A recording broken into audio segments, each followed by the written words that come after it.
and welcome to the Jane Austen box. The reason why I called it that is because I love this soft, beautiful English garden inspired palette of flowers. We have waxflower from Frank's farm in Vista, California. We have some olive from Nathan in Watsonville. These snapdragons are actually from Milano, so down in Oceanside. And this is the season for snapdragons right now. So I don't use them very often, but when they are kind of full and thick stemmed, that's what you want out of a snapdragon. I think they look great just as a nice kind of filler piece to the arrangement. And then we've got some kind of sexier pieces with a Hanoi Italian ranunculus. And then we have some of Louis' ranunculus that are bluing perfectly. And then we have some tulips from Sun Valley Farm in Akata. So with the waxflower, what you want to do with this, and it is kind of easy to pull it off too, but you really just want to break it down into kind of multiple pieces.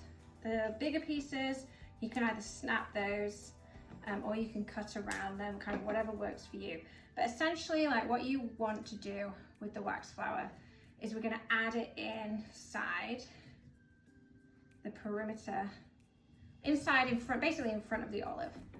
And we're going to keep on doing that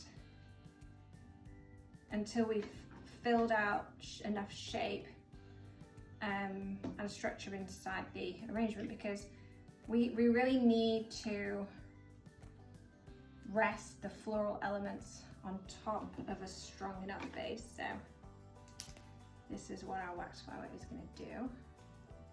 And like you can see, it's leaning out, which is fine for any elements at the back, but really for the middle and the front, you kind of want to add them, like snug them inside.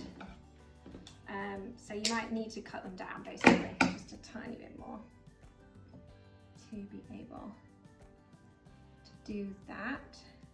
More. And all pieces on the waxflower are great pieces, so make sure you use every piece in the box.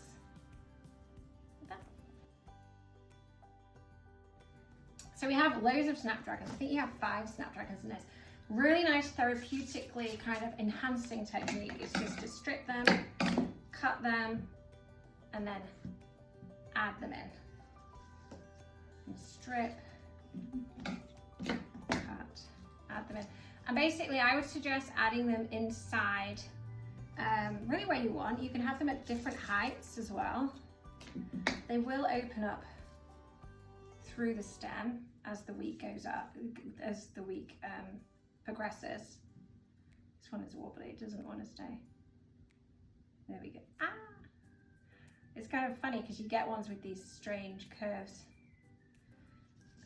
They're never always perfectly perfectly straight. There we go. And then this one too, you see.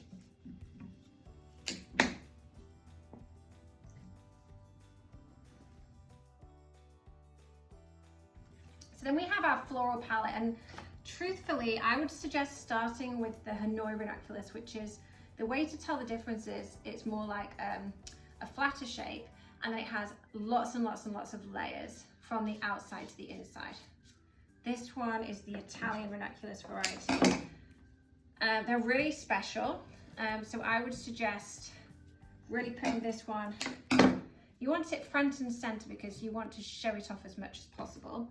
And then the other 2 varieties, which are a lot smaller, the other variety which is a bit smaller in the head size, I would just add them behind the Hanoi.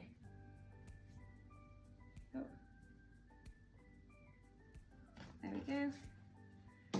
And one thing about ranunculus is they have very skinny stems but very wobbly heads. So they're actually, their name, Ranu, is actually ancient Greek for little frog, and that was because they used to be found often around ponds. So they really like damp, boggy environments, which is kind of true to form because they love water. So if your ranunculus are kind of softer at the head, cut them, put them in water, you'll see that they really stiffen up quickly.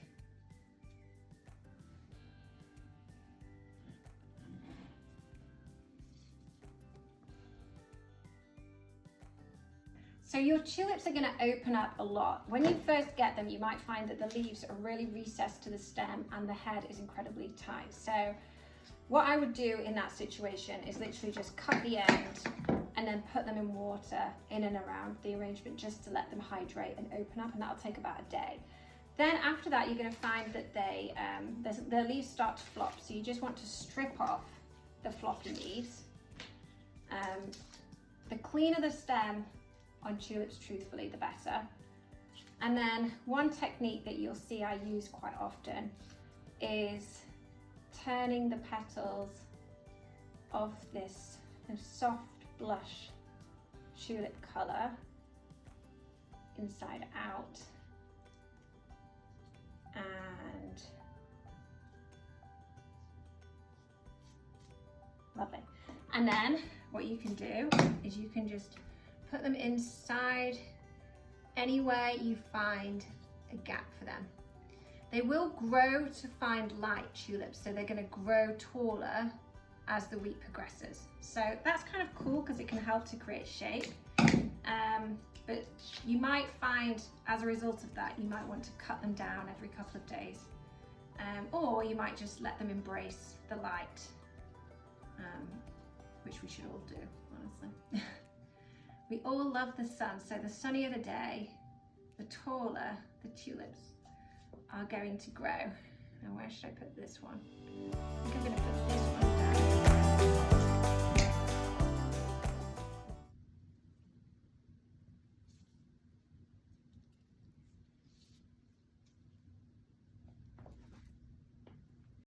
And there we have it. Here's to a beautiful spring-fueled sunny week.